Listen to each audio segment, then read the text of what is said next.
E aí pessoal, tudo bem?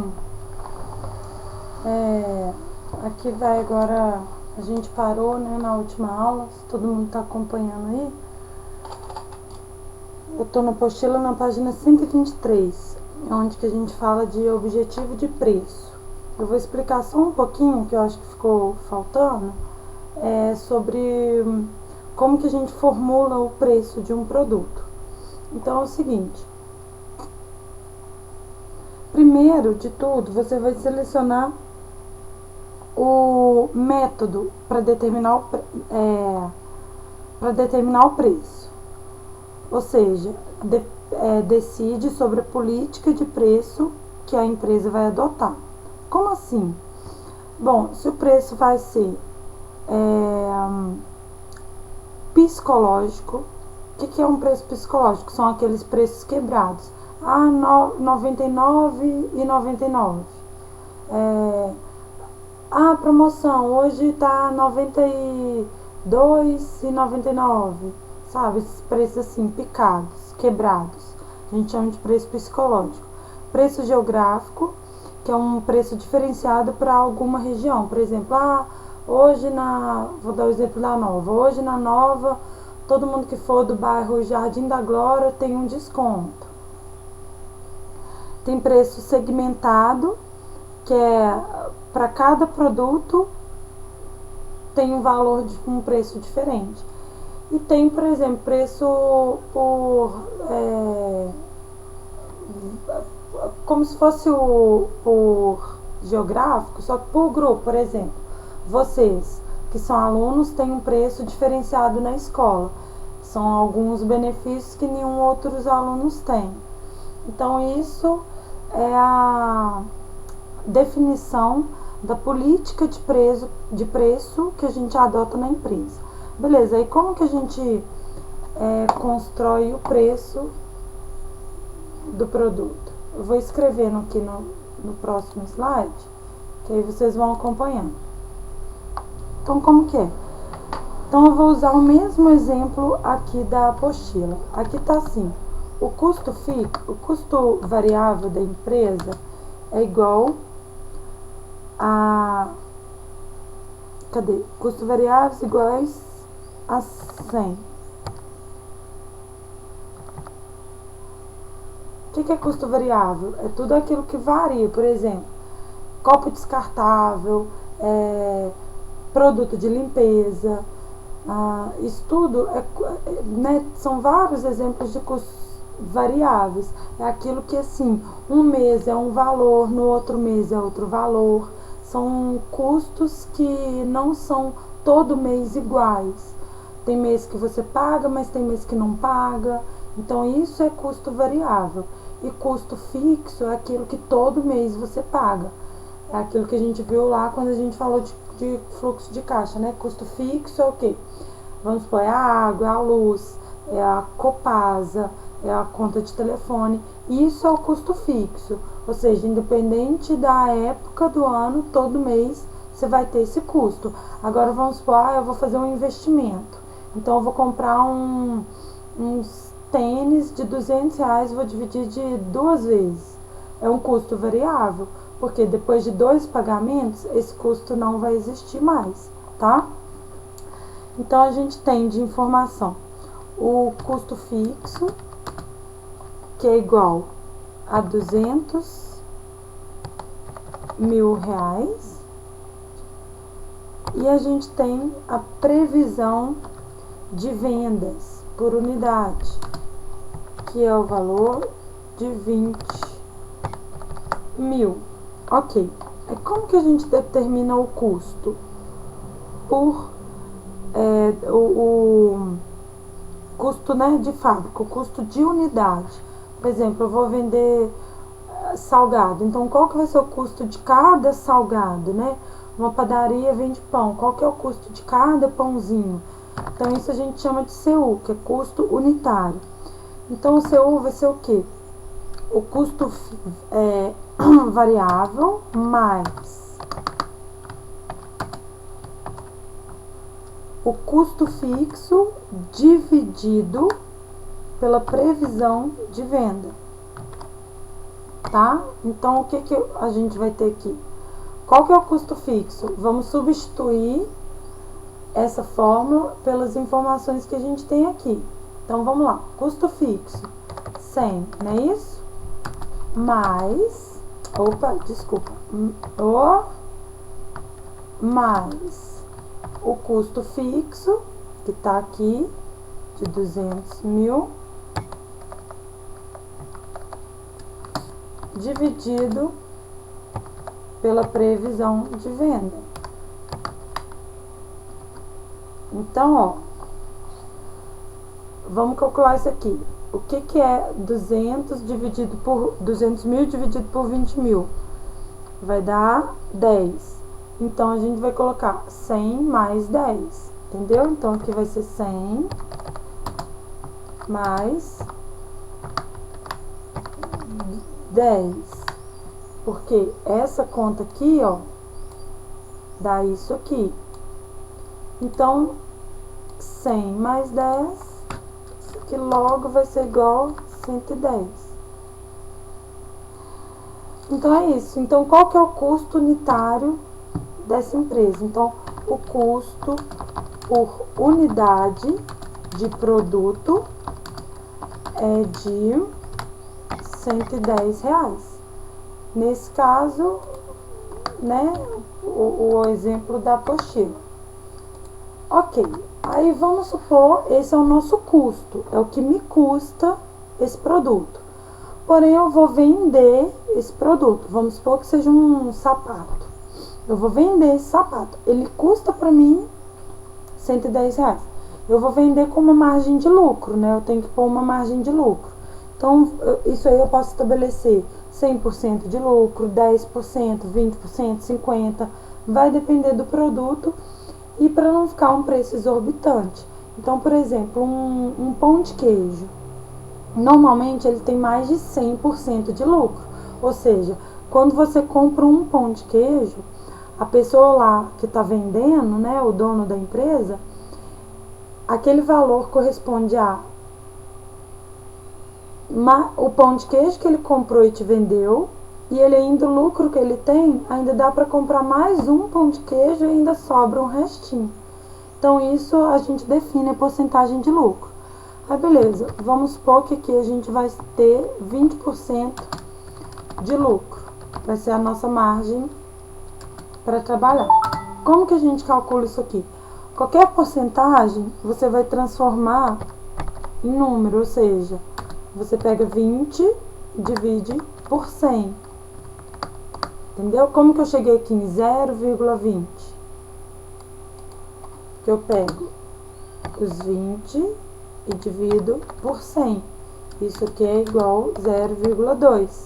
Que em reais, né, a gente coloca um zero, que fica 0,20. Ok? Então, continuando, isso a gente chama de markup, que é essa porcentagem de lucro.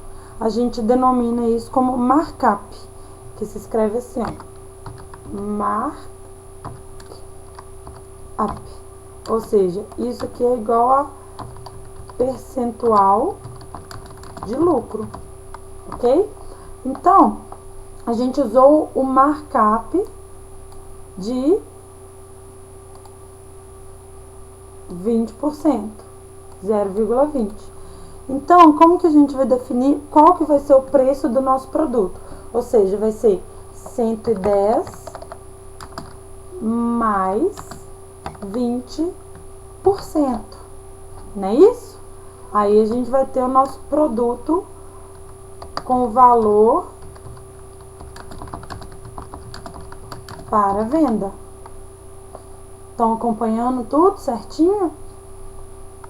Então, ó, a gente definiu, conseguiu descobrir qual que é o valor por unidade. A gente sabe qual que é o valor da unidade? A gente define o percentual de lucro, ou seja, o markup. A gente definiu esse percentual de lucro, a gente transforma em número. Porque aqui, ó, como é que você vai saber 110 mais 20%? Como que você faz essa conta? Esses 20% você tem que transformar em numeral assim, ó, em moeda, entendeu? Aí você consegue fazer. Então, como que a gente vai definir, né? como que a gente faz essa conta aqui? Não é simplesmente 110 mais 0,20. Claro que não, né? Isso aqui eu tô fazendo para vocês entenderem qual que é o raciocínio da conta.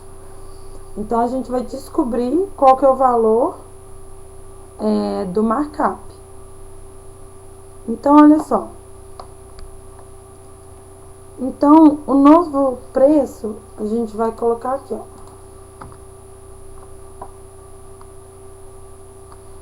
Peraí, só um minutinho. Deixa eu esticar aqui. O custo unitário, né? Então, vamos definir qual que é o preço. Então, o que que a gente vai descobrir agora?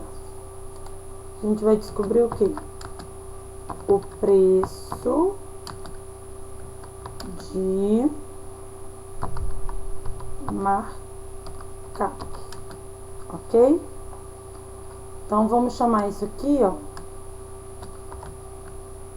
de P, de preço, e a abreviação de markup, que é MUP. Então, PMUP, aqui normalmente, ó, vou escrever do jeito que o pessoal usa. A gente usa em minúsculo, tá? Então, o que que a gente vai definir? Qual que é o valor do nosso produto? Me custou R$110. Eu sou empresário, então ele me custou R$110. Então, eu vou descobrir qual que é o preço de venda. Isso aqui nada mais significa que preço de venda. Ou seja, é um preço com markup, que é o percentual de lucro, em cima do preço de custo. Tá bom? Então, vamos lá. Então, o custo unitário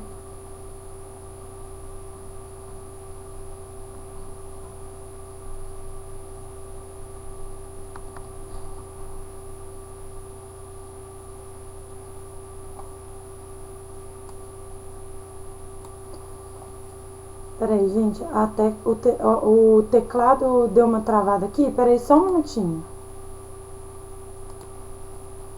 Então, gente, ó, existe uma fórmula, consegui destravar aqui. Existe uma fórmula pra gente saber o preço de markup. Isso aí, essa fórmula é assim: o custo unitário dividido por, a gente abre parênteses, coloca 1 menos a porcentagem de markup que a gente definiu. Entendeu? Então, essa é a fórmula que já existe, não sou eu que inventando. Isso aí, né, existe desde 1000 anos atrás. É uma fórmula. Então, a gente já viu o preço aqui de custo unitário, que era quanto? R$110. Sempre quando a gente tem isso aqui, ó, é chamado de equação. Sempre quando a gente tem uma equação, a gente resolve primeiro o que está entre parênteses. Depois, a gente pega esse resultado e faz com esse restante, tá? Então, aqui eu vou fazer passo a passo. Então, aqui vai ser CU dividido por... A gente vai pegar 1 menos... Lembra que a porcentagem de markup é 20%, que a gente definiu? E lembra que eles, 20% em reais, é 0,20? Então, a gente vai colocar 1 menos 0,20. Ou seja, o CU dividido por 1 menos 0,20. Aí a gente vai fazer essa conta. Isso dá 0,80, ok? Então, logo vai ser CU, que é igual a R$110. Opa! Lembra que o custo unitário tá aqui, né? Custo por unidade é de R$110. Então, 110 dividido por 0,80. Isso aqui é igual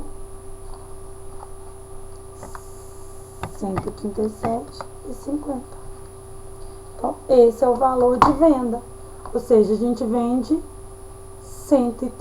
um negócio, o sapato custou pra gente R$ 110 e a gente vai vender por R$ 137,50. Ou seja, a gente teve de lucro R$ 27,50 por sapato. Entenderam? Qualquer coisa vocês me mandem mensagem sobre esse slide, tá? Sobre definição de preço, porque esse é um pouquinho mais complicado. Mas eu acho que eu expliquei bem passo a passo, acho que vai ficar mais fácil de entender se vocês acompanharem também na apostila, página 123. Mas de qualquer forma, vocês me falam que a gente continua, eu explico individualmente, a gente marca um áudio ou pelo WhatsApp, da forma que vocês preferirem, tá? Gente, agora vamos entrar na segunda parte do marketing, pra gente dar continuidade, né, ao módulo de marketing.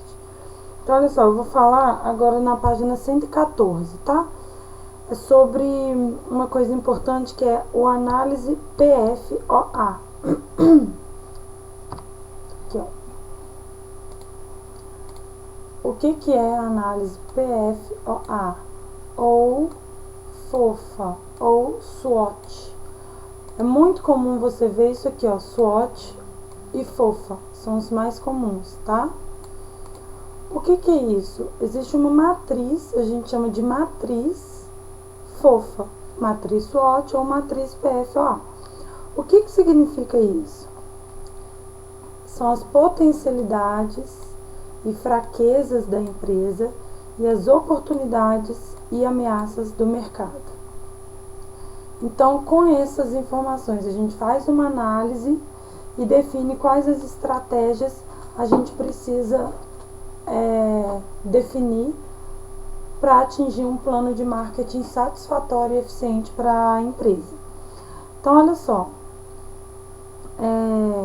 primeira coisa, a gente tem que, aqui eu coloquei, para analisar a situação da empresa, utiliza-se a matriz PFOA, ou seja, potencialidades e fraquezas. O que é isso? Ponto forte e ponto fraco da empresa relacionadas com a oportunidade e ameaça do mercado, ou seja, do macroambiente. Isso a gente viu no vídeo passado, tá? Então vamos lá, eu coloquei aqui o que é cada um, alguns exemplos do que é cada um, para vocês entenderem melhor isso aí. Então, força. O que é a força de uma empresa? Ou seja, ponto positivo da empresa, não é isso? Seria a união da equipe, uma certa quantidade de ativos, imóveis, equipamentos modernos. O que é ativo de uma empresa? É tudo aquilo que a gente, é como se fosse a quantidade de bens, de patrimônio da empresa. Localização privilegiada, relacionamentos estratégicos, modelo de cobrança. Esses são os pontos positivos, alguns exemplos de pontos positivos de uma empresa. Relacionamento estratégico. Eu conheço o prefeito da cidade, o gerente do banco. Isso aí é um relacionamento estratégico, tá? Fraquezas. Fraquezas, estão lembrados? Fraqueza igual é o que? Lembram? Pontos fracos. Ok? Mesma coisa. Então vamos lá, alguns exemplos. Produto altamente perecível. Então isso é um ponto fraco. Quando você vende um produto que estraga muito rápido. Matéria-prima escassa. Se você vende um produto que você só acha no Japão, então é muito difícil você ter um fluxo de venda para esse produto. Equipe pouca qualificada, isso aí é terrível nas empresas, né? Não preciso falar muito. Tecnologia ultrapassada, processo de entrega inadequado, ultrapassado, então, né, não eficiente, ineficiente. Isso aqui tudo são pontos fracos de uma empresa. Oportunidades de mercado, né, do macroambiente. Ou seja, o que o mercado tem a nosso favor. A gente tem que saber analisar o que o mercado tem de oportunidade para o meu negócio, o que ele oferece. Ó, se vai sair uma nova lei, igual para mim, curso profissionalizante, o que é uma oportunidade? O que o mundo lá fora influenciou para mim de oportunidade? A Dilma proibiu curso para concurso público. Para mim é uma oportunidade, porque agora só tem curso profissionalizante. E eu sou uma escola de ensino profissionalizante. Pode sugerir um novo curso, né? Minha concorrente precisa de ajuda. Ou seja, se minha concorrente não está muito boa, isso é uma oportunidade para mim. Ter acesso a nova tecnologia, algum produto complementar ao meu ser lançado. Então, isso tudo são algumas oportunidades de fora que a gente identifica para agregar ao nosso mercado, à nossa empresa. E da mesma forma existem as ameaças do mundo lá de fora que traz para a nossa empresa. Entrada de um concorrente internacional ou nacional no mercado. Por exemplo, em Vespasiano, se entrar um byte, vai, né, me prejudicar um pouco. Não prejudicar, mas vai ser uma ameaça para mim, ou seja, eu vou ter que ficar mais atenta, vou ter que ser mais criativa, vou ter que, né, dar mais, buscar mais oportunidades para o meu negócio. Por isso que a concorrência é muito saudável, porque faz a gente se esforçar mais para ter uma visão mais apurada de oportunidade.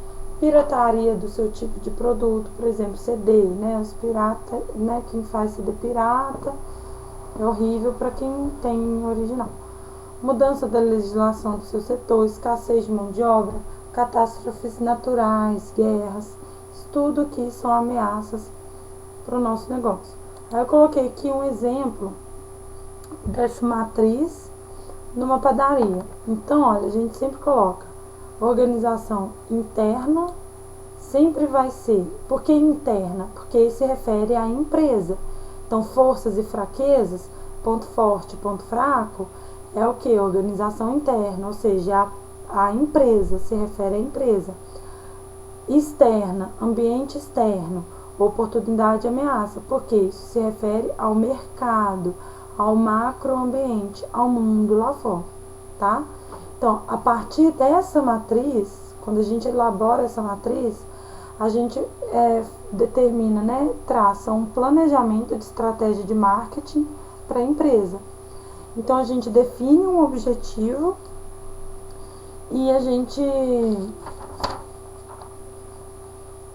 traça, né, as estratégias de marketing para a gente alcançar esse objetivo.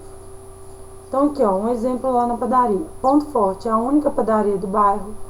Pão quentinho toda hora, ou seja, de hora em hora tem pão. Local com ar-condicionado, ok. Ponto fraco, o atendimento às vezes deixa a desejar, ou seja, equipe não qualificada e o preço está muito alto. Ou seja, ele não soube fazer aquele cálculo que eu acabei de ensinar no início do vídeo. Oportunidade para o negócio dele. Aumentar a diversidade de produtos e fazer entregas em casas. Isso é uma oportunidade. E ameaça. Padaria do bairro vizinho anda fazendo entregas por aqui. Ou seja, o que ele acha de oportunidade, que é fazer entrega, é porque ele viu que é uma ameaça da padaria do bairro vizinho. Que essa padaria já identificou que isso é uma oportunidade e já anda fazendo entrega. Então, assim a gente determina a nossa matriz fofa, SWOT, para a empresa, e daí a gente consegue visualizar o crescimento, né, e poder planejar de fato com eficiência as estratégias, as ações, os modelos a serem seguidos de marketing para alcançar o objetivo. Gente, então, dando sequência aqui, ó, a gente na página 125, tá? Distribuição e logística.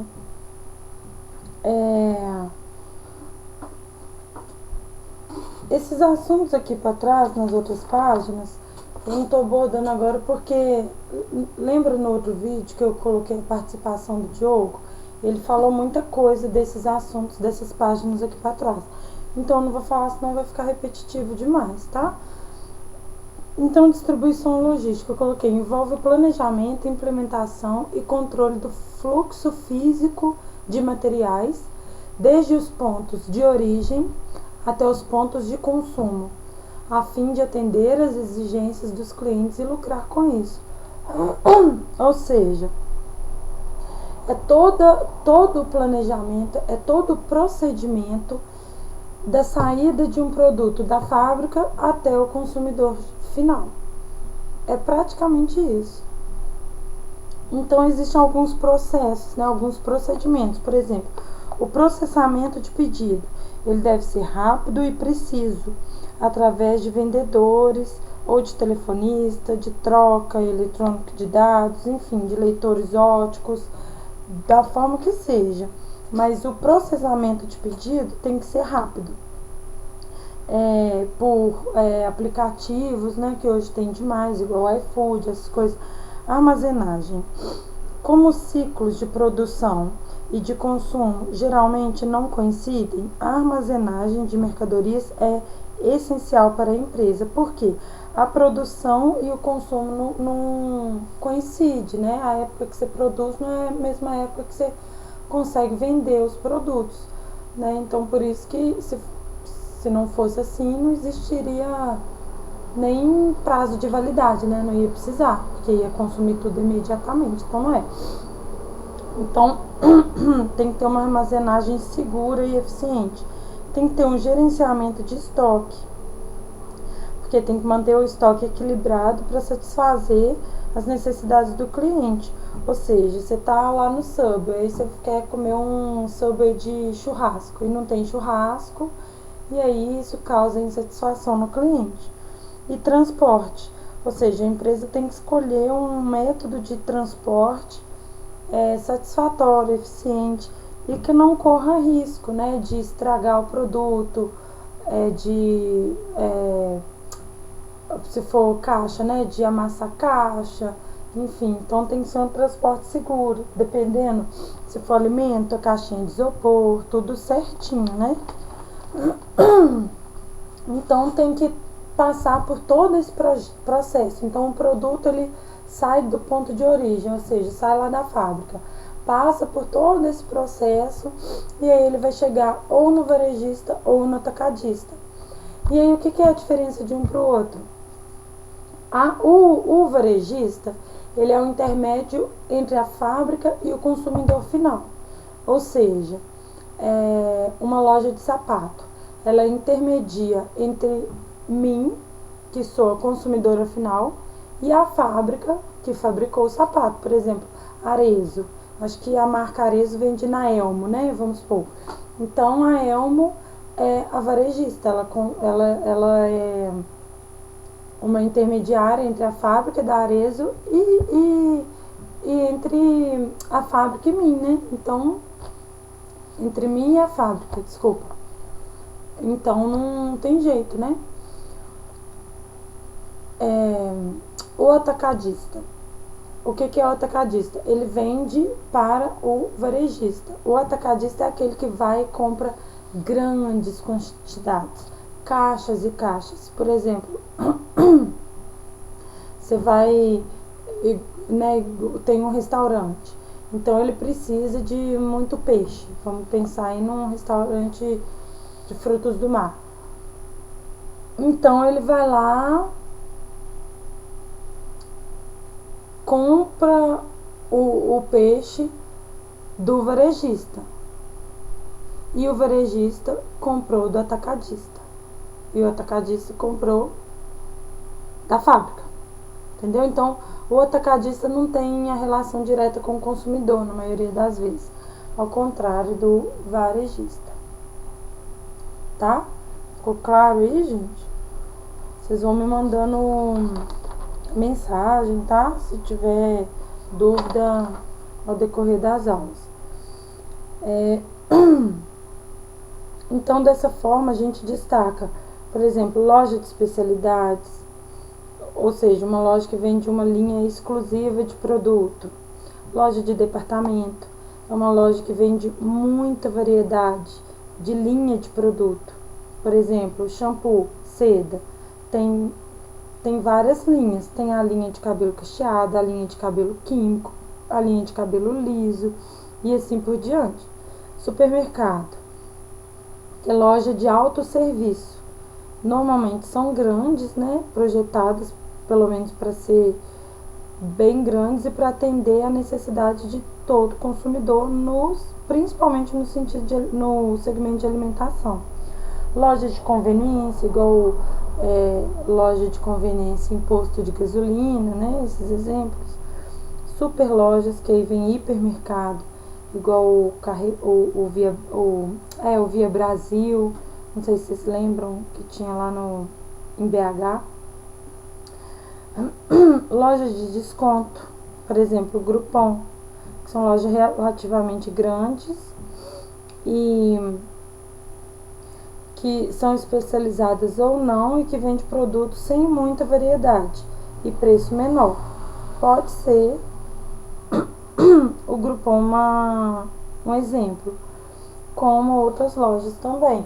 Ela vende pouca linha de desconto, por exemplo, uma loja de queimão, né?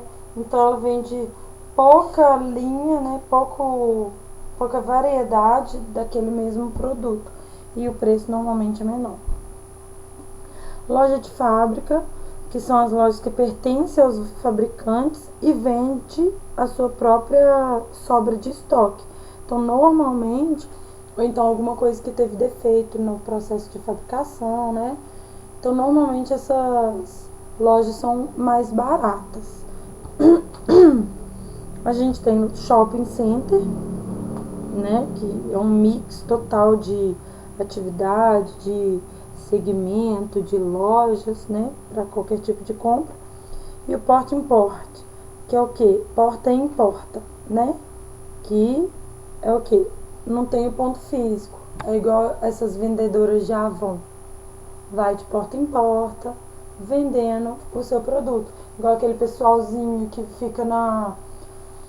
fica passeando em Lagoa Santa. Eu já vi também em Vespasiano, que fica com uma caixa de som vendendo CD, andando pela rua fora. Sem ser aquele que fica num ponto físico. É aquele que vai de carrinho vendendo. Esse é um tipo de porta em porta, porque ele não tem um ponto fixo, um ponto físico, um ponto exclusivo.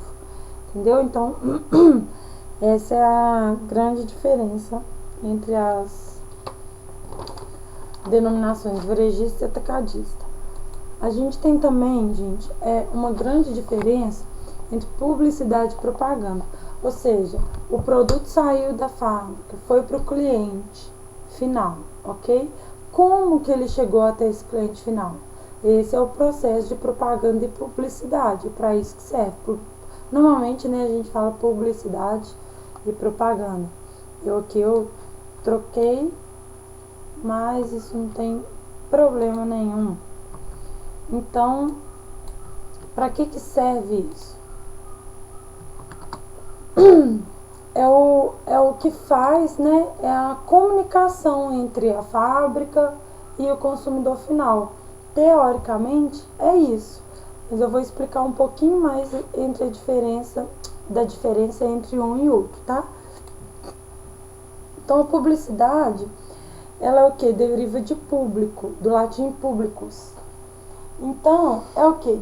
E designa a qualidade do que é público. Significa o ato de vulgarizar, de tornar público um fato, uma ideia. Olha lá que eu coloquei. Ou seja, é a maneira de tornar alguma coisa pública. Basicamente é isso. É a divulgação de informações sobre as atividades da empresa e seus produtos através de imprensa para o público-alvo.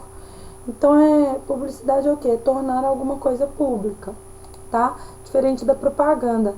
A propaganda é o quê? Deriva do latim propagare, que significa produzir por meio de mergulha. Propagare deriva de pangere, que é igual a enterrar, mergulhar, plantar. Então, o que isso quer dizer? Que a propaganda é um instrumento de persuasão de ideias, ou de uma doutrina, ou religião, ou ideologia, de produto, serviço, que seja. É o que? É um instrumento de persuasão, ou seja, você, através da propaganda, você convence a pessoa a comprar aquilo que se tornou público através da publicidade. Entendeu? Então, olha só, a propaganda visa difundir informações, geralmente pagas, o objetivo é introduzir a atitude de aquisição do que se anuncia, ou seja, o objetivo da propaganda é chegar até o cliente final, é vender. Às vezes a publicidade, nem sempre o objetivo é a venda, mas sim o fortalecimento de uma marca. Por exemplo, no Natal, quando a gente vê lá aqueles caminhões da Coca-Cola, o objetivo não é vender a Coca-Cola, mas sim difundir a marca, né? Fortalecer, tornar mais visível a marca da Coca-Cola. E assim a gente tem vários exemplos em relação a isso, tá? Aí, gente, opa, minha apostila, peraí. Ó, isso aí a gente tá falando na página 128, tá? Que a gente fala de propaganda e publicidade. Então, olha só, a partir daí a gente tem o que? A venda pessoal, promoções de vendas. O que é a venda pessoal? É aquela venda... Opa! Desculpa aí, gente. Agora que eu vi que tava outra tela aqui, desculpa. A venda pessoal é o que? A venda direta, né? Entre a empresa e o consumidor final. Então, por exemplo, uma padaria, ela vende direto ali para o consumidor final. Ela produz o pão, ela vende e ela lucra, enfim, o processo é todo ali. E sem dúvida, essa é uma das melhores formas de venda, porque você pode avaliar ali na hora a qualidade do seu produto, a satisfação do seu cliente. E isso pode ser corrigido ali rapidinho, entendeu? Então, ainda tem tempo de corrigir algum tipo de erro que a empresa comete. E a gente tem as promoções de vendas, que é um recurso muito importante, que as empresas utilizam para se comunicarem com os seus mercados. Ou seja, quando a gente pensa em atividades englobadas pela promoção de venda, a gente pode identificar várias formas de aplicação. Por exemplo, a gente pode, né, ter uma promoção de venda, ou seja, fazer uma venda através de uma exposição em feiras ou exposição, qualquer tipo de exposição, amostra e degustação, prêmios e vale-brindes, cupons promocionais, concursos, sorteio, jogos, merchandising. E o que é o merchandising? Esse tem um papel fundamental na promoção de venda, especialmente desempenhado para atingir consumidores em situação de compra, ou seja, ponto de venda. O merchandising tem como objetivo criar o máximo de diferenciação do produto, especialmente com relação aos concorrentes. Para isso acontecer, é necessário ter o produto certo, no lugar certo, no tempo certo, em quantidade certa, no preço certo, tudo certo na medida certa. Né, a gente tem como consequência dessas definições que a gente tem que realmente, pessoal, a gente tem que entender que tudo é importante no processo de venda, elaboração, divulgação, porque você elabora o preço de um produto, daí você produz isso, você armazena, você estoca, você anuncia, né, até chegar ao consumidor final. Mas isso tudo é feito assim, às vezes em segundos, em minutos, em dias. Isso depende da venda. Por exemplo, uma Coca-Cola. Não precisa nem de propaganda. Se você vê o barulhinho de uma latinha e vê que é uma Coca-Cola, já te dá vontade de tomar na mesma hora. Uma venda de um imóvel, aí já é outra coisa. Às vezes demora meses, né? Dias, semanas, às vezes até ano. Por quê? É um processo de venda demorado, mas trabalhado. E isso a gente tem que prestar atenção e saber identificar qual que é a forma certa de atingir o nosso público-alvo.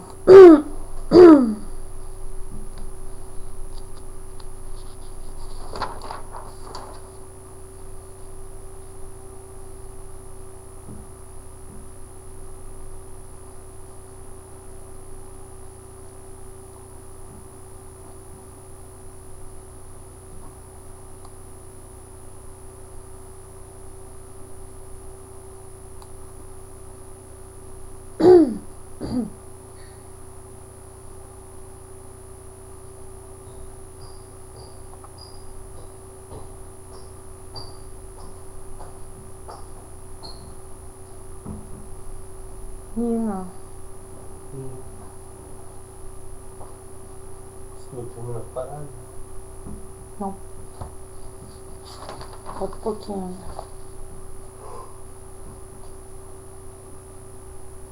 Quer ajuda no número? Não, preciso não. Agora eu vou entrar em técnica de venda. Ah, sabe o que eu pensei? Porque aqui tem uma parte, ó. Ô pessoal, desculpa, eu não vi que tava gravando, meu irmão chegou aqui. Mas vamos lá. Eu vou passar um vídeo que eu uso muito em outros trabalhos que eu faço, enfim, que é de marketing de rede. Então explica muito bem o que é o marketing de rede. Está lá na nossa página 127 da apostila. Presta atenção, tá, gente? Empresas de vendas diretas. E nesse vídeo, olá, somos a ABVD, a Associação Brasileira de Empresas de Vendas Diretas. E nesse vídeo, vamos te explicar o que é vendas diretas e uma de suas variações, o modelo multinível. Com mais de 100 anos de tradição e presente em mais de 100 países, a venda direta é um canal de distribuição baseado no contrato pessoal entre revendedores e consumidores. Ela movimenta produtos e serviços do fabricante para o consumidor final, através de uma rede de revendedores autônomos. Hoje, no Brasil, a venda direta cria oportunidades para mais de 4 milhões de pessoas e movimenta anualmente mais de 14 bilhões de dólares. Segundo dados da WFDSA, a qual a BVD é associada, o Brasil é o quarto maior mercado do mundo, atrás apenas dos Estados Unidos, Japão e China. No modelo multinível, além dos revendedores obterem lucro na revenda de produtos, é possível construir organizações de vendas tendo um percentual de ganhos a cada venda, oferecendo a mesma oportunidade a todos. Os ganhos são proporcionais ao esforço de cada um. Todo esse processo gera e recolhe impostos e tem a garantia de devolução ou desistência do negócio. Muito diferente do esquema pirâmide, que é crime, no qual os produtos ou serviços não têm valor comercial ou muitas vezes nem existem.